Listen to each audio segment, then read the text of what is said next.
Welcome back to Moto Guzzi, and we're continuing with the electrics, all going swimmingly.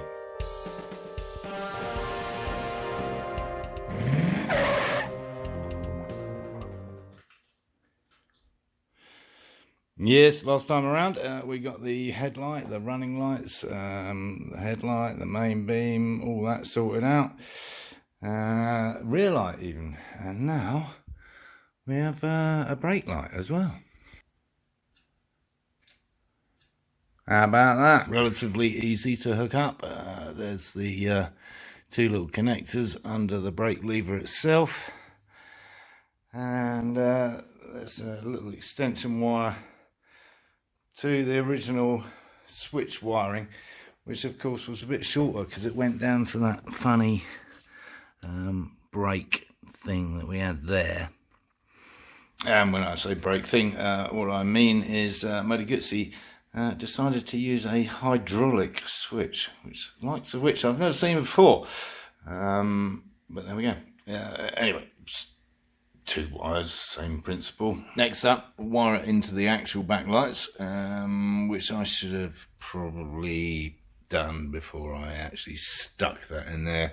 If you remember, I stuck it with glue. So yeah, put one of those fancy connectors on there.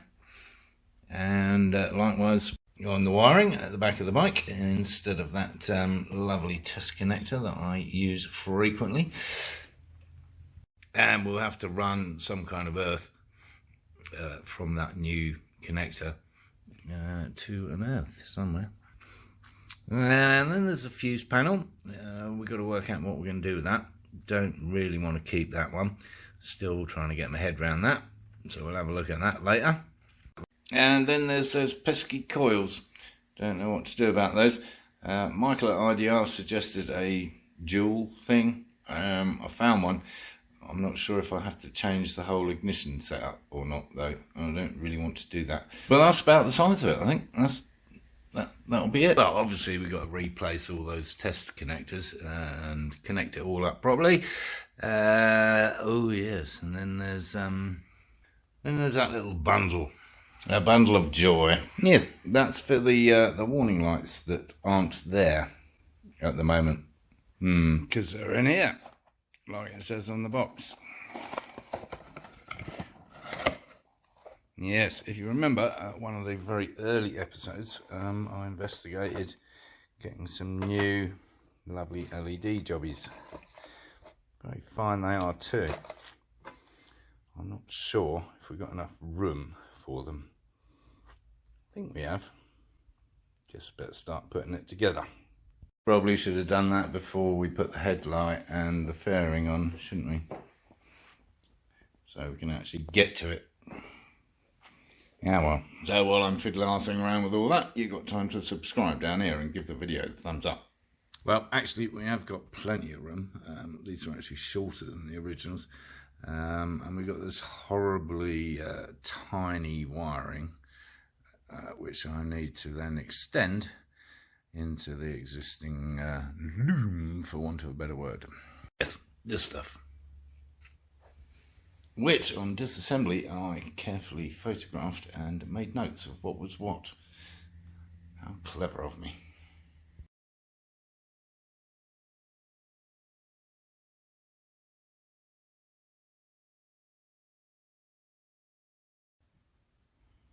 Hey, look at that. Yo, we have Christmas tree lights. No, I hate Christmas trees, by the way. So what we've got is the 4 earths going into one of these connectors, which will sit in here comfortably. And then we'll have 1 earth wire coming out. And then we've got all these ridiculously long cables, wires that kind of match the colours on the existing stuff. So we've got plenty of room to play with there. Fed all those through that neat little gap in the bottom of the tray there. Just bolt that up and we're ready to go. Okay, key on. Nothing happens. Put the high beam on. The ignition light comes on and the high beam. That's interesting. That's just because there's some kind of current going through there. I don't know. No neutral light, by the way. I'm pretty sure it's in neutral.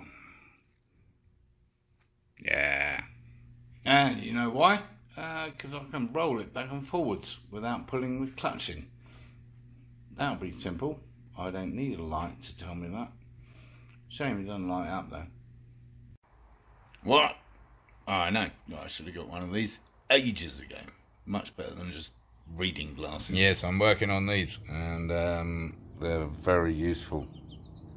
Right, that's that done. Lovely.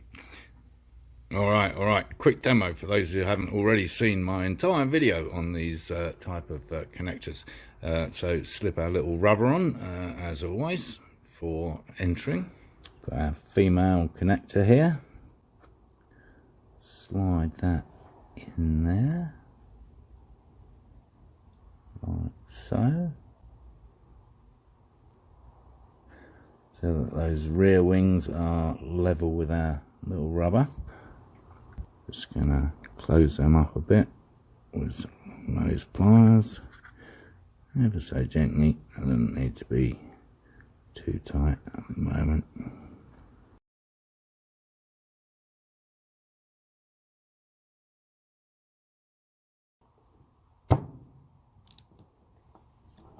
And there we have it, all crimped up, including obligatory wolf hair.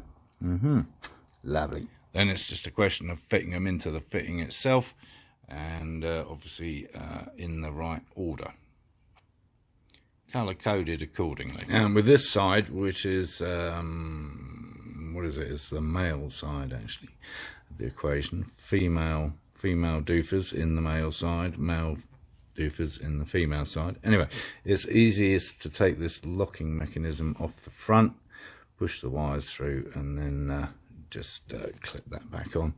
So again, with the fitting with the latch on top, these boys are wings up, i.e. where the wings were, faces up as you slot it in. So, because we've got a lot of wire here, and it's actually going to sit here, so we can chop these right back. All right, let's test it for real. We have lights, we have brake lights.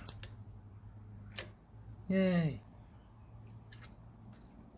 Right, next up, starter motor and kill switch. And I'm not entirely sure about the situation yet, but we're going to try it.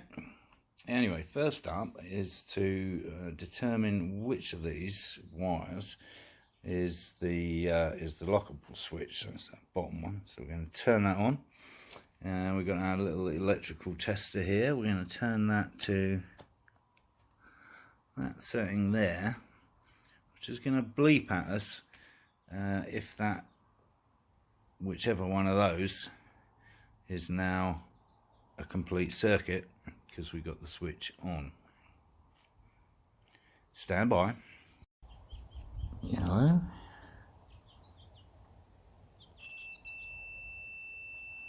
Perfect. Right, let's crank this baby over. So if you remember, we had two white wires. One had power, one didn't. And then we have the black and white wire, which had power. And that's it. Only 3 wires. So looking at the wiring diagram, the other end of the actual starter button, which is the black and white, goes to earth, which I'm not happy about, but that's what it says. So we have that red cable going into the black and white, and then we have the other end of the red cable going to an earth. Yeah. It's a bit scary. I'm not sure that we should be doing that, but that's what the wiring diagram says, so that's what we're going to do. And seeing as this is some crappy old battery that I had kicking around, probably as opposed to ever start, it will be never start, I'm charging it up. Give it half a chance of cranking that big starter motor over. Yes, that one there. So we'll readjourn in the morning. Right, while we're cranking up the real battery, shall we see if we can turn over the Guzzi. Same day, by the way. Battery charged up real quick. Right then, here goes. We have ignition. We have kill. Here we go. Oh, there was definitely something. There was a click. Now, absolutely nothing whatsoever. I've got to be honest with you, before I charged the battery up, I did actually try it. And it did like half a revolution, maybe a whole one. So I thought charging up the battery would show you that it actually worked. Alright, we'll charge up the other proper battery and see if that's got its... So let's charge this mother up and see if it's actually got what it takes, which it's supposed to have. See you tomorrow. Okay, we're all charged up and ready to go. This is such a cool battery because it's light. It's incredibly light. And the connections are really neat as well, because you can have it on top or that side, whatever takes your preference. So that's cool. Let's get it fitted up. Okay, here we go. We have ignition. We have kill. And we have...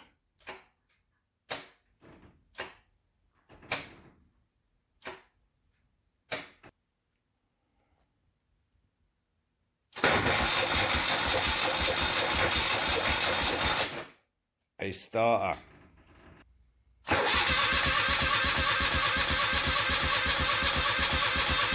Well, it seems to be intermittent at best, and then it got better. So, yeah, I think that's a job done. So that's about it for the electrics, all bar the coils. Yeah, got to work out what we're doing with them. But otherwise, job done. Quite well, without too many glitches and hitches. Thanks as always for tuning in. If you haven't already, subscribe down here somewhere. Give the video the thumbs up, of course. And of course, encourage others to watch my lunacy.